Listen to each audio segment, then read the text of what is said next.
بسم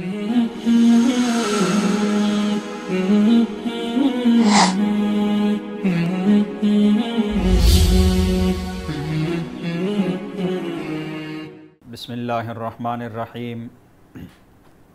قال النبی صلی اللہ علیہ وسلم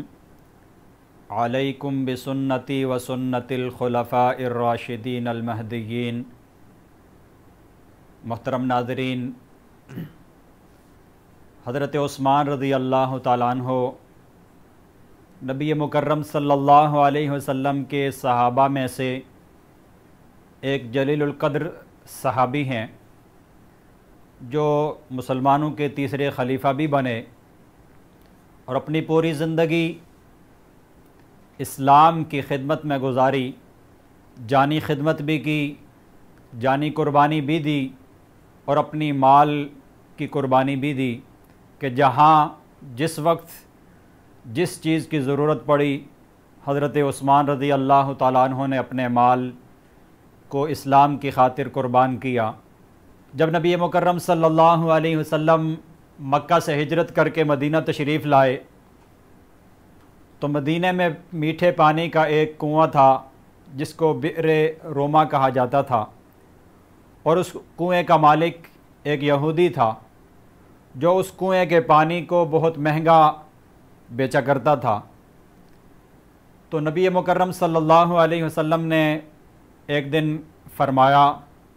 کہ مسلمان تنگی میں ہیں، مسلمانوں کو پانی نہیں مل رہا، تو جو شخص اس پانی کے کنویں کو خرید کر مسلمانوں کے لیے وقف کر دے گا اللہ تعالیٰ اسے جنت عطا کریں گے۔ یہ سننا تھا کہ حضرت عثمان رضی اللہ تعالیٰ عنہ نے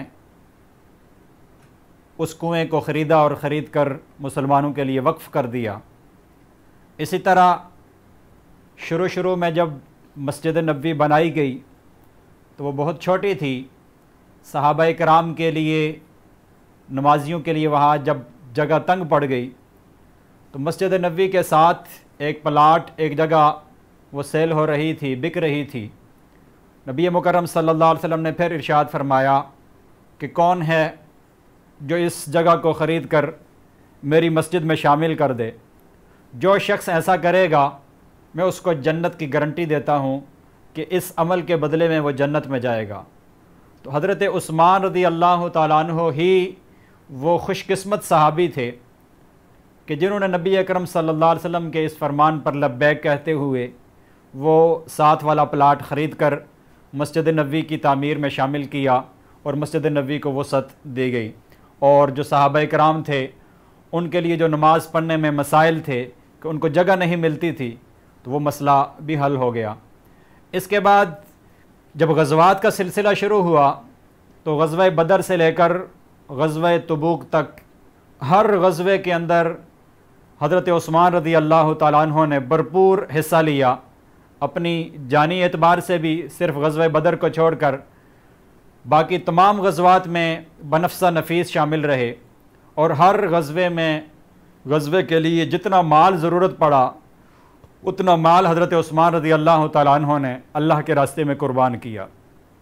بطور خاص غزوہ تبوک کا موقع، جبکہ اس کو جیش العسرہ کہا جاتا ہے کہ بہت تنگی تھی، صحابہ کرام کے پاس مال نہیں تھا، اسباب نہیں تھے، جنگ کے ہتھیار نہیں تھے، تو اس موقع پر نبی مکرم صلی اللہ علیہ وسلم مسجد نبوی کے ممبر پر تشریف فرما ہوئے اور آپ صلی اللہ علیہ وسلم نے ارشاد فرمایا کہ کون ہے جو اس غزوے کے لیے صحابہ کرام کے لیے سامان جہاد مہیا کر سکے، ان کو سامان فراہم کر سکے، دے سکے۔ حضرت عثمان رضی اللہ تعالیٰ عنہ کھڑے ہوئے اور فرمایا اللہ کے نبی، میں اللہ کے راستے میں 100 اونٹ سامان سمیت دیتا ہوں۔ نبی صلی اللہ علیہ وسلم بہت خوش ہوئے، لیکن چونکہ ضرورت زیادہ تھی اس لیے آپ صلی اللہ علیہ وسلم نے پھر یہی ترغیب صحابہ کرام کو دی کہ کون ہے جو اللہ کے راستے میں مال خرچ کرے۔ حضرت عثمان رضی اللہ تعالیٰ عنہ دوسری مرتبہ کھڑے ہوئے اور پھر یہی فرمایا، اے اللہ کے نبی، میں اللہ کے راستے میں 100 اونٹ مزید دوں گا، یعنی 200 اونٹ سامان سمیت دوں گا۔ اللہ کے نبی پھر خوش ہوئے۔ اللہ کے نبی نے تیسری مرتبہ ترغیب دی کہ کون ہے جو اللہ کے راستے میں اپنا مال خرچ کرے مجاہدین کے لیے، صحابہ کے لیے سامان سفر، سامان جہاد مہیا کر سکے۔ تو حضرت عثمان رضی اللہ تعالیٰ عنہ ہی وہ خوش قسمت صحابی ہیں کہ آپ تیسری مرتبہ کھڑے ہوئے اور کھڑے ہو کر فرمایا، اے اللہ کے نبی، میں اس جہاد کے لیے، اس لشکر کی تیاری کے لیے 300 اونٹ سامان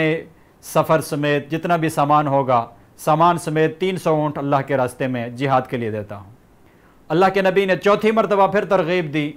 کہ کون ہے جو اللہ کے راستے میں صحابہ کے لیے سامان سفر، سامان جہاد دے۔ یہ سن کر حضرت عثمان رضی اللہ تعالیٰ عنہ اپنے گھر تشریف لے گئے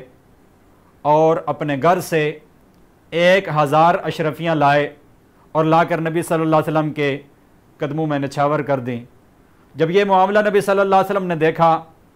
تو آپ صلی اللہ علیہ وسلم بہت زیادہ خوش ہوئے اور فرمایا کہ عثمان، اگر آج کے بعد تم کچھ بھی نہ کرو، کوئی نیک عمل نہ کرو، تو پھر بھی تمہارے اوپر جنت واجب ہے، تمہیں کوئی بھی عمل تمہیں نقصان نہیں پہنچائے گا۔ اس پر نبی صلی اللہ علیہ وسلم بہت خوش ہوئے۔ تو یہ چند مثالیں تھیں حضرت عثمان رضی اللہ تعالیٰ عنہ کی ساری زندگی۔ انہوں نے کبھی بھی مال کو اسلام کے لیے، دین کے لیے خرچ کرنے میں بخل نہیں کیا، ہمیشہ دین کے لیے مالی قربانی دیتے رہے۔ حضرت عثمان رضی اللہ تعالیٰ عنہ آج بھی پوری دنیا کے مسلمانوں اور بالخصوص جو مالدار مسلمان ہیں جن کو اللہ رب العزت نے مال دیا ہے، ان کے لیے ایک آئیڈیل اور رول ماڈل ہیں کہ جس طرح حضرت عثمان رضی اللہ تعالیٰ عنہ نے اپنے مال کو دین کی خاطر قربان کیا، آج بھی مالداروں کو چاہیے کہ وہ اپنے لیے حضرت عثمان کو آئیڈیل بنائیں، نہ کہ وہ قارون کو آئیڈیل بنائیں اور اپنے مال کو سمیٹ کر جمع کر کے اپنا بینک بیلنس بڑھاتے رہیں، بلکہ حضرت عثمان کی طرح اللہ کے دین کی حفاظت کریں، اللہ کے دین کی نصرت کریں، اللہ کے دین کی مدد کے لیے حضرت عثمان کے طرح اپنے مال کو خرچ کریں، مساجد کے ساتھ تعاون کریں، مدارس کے ساتھ تعاون کریں، جہاں کہیں بھی پانی کی ضرورت ہو، وہاں ٹیوب ویل لگانا ہو یا دیگر کنواں کھدوانا ہو تو اس میں بھی اپنا حصہ ڈالیں، اور جہاں پر راستے کی ضرورت ہو، سڑک بنانا ہو، پل بنانا ہو تو اس میں بھی اپنا حصہ ڈالیں، جہاں لوگوں کی میڈیکل کے اعتبار سے ان کو ہاسپٹل کی ضرورت ہو تو ڈسپنسری اور ہاسپٹل بنائیں، اور لوگوں کے زیادہ سے زیادہ لوگوں کے ساتھ تعاون کریں۔ تو آج کے مالداروں کے لیے حضرت عثمان رضی اللہ تعالیٰ عنہ ایک بہترین آئیڈیل کی حیثیت رکھتے ہیں۔ اللہ رب العزت ہمیں بھی وہ جذبات عطا فرمائے جو اللہ رب العزت نے حضرت عثمان رضی اللہ تعالیٰ عنہ کو دیے تھے کہ اپنی جان بھی دین کی خاطر قربان کی، اپنا مال بھی دین کی خاطر قربان کیا۔ اللہ ہمیں بھی ایسا کرنے کی توفیق عطا فرمائے۔ وما علینا الا البلاغ المبین۔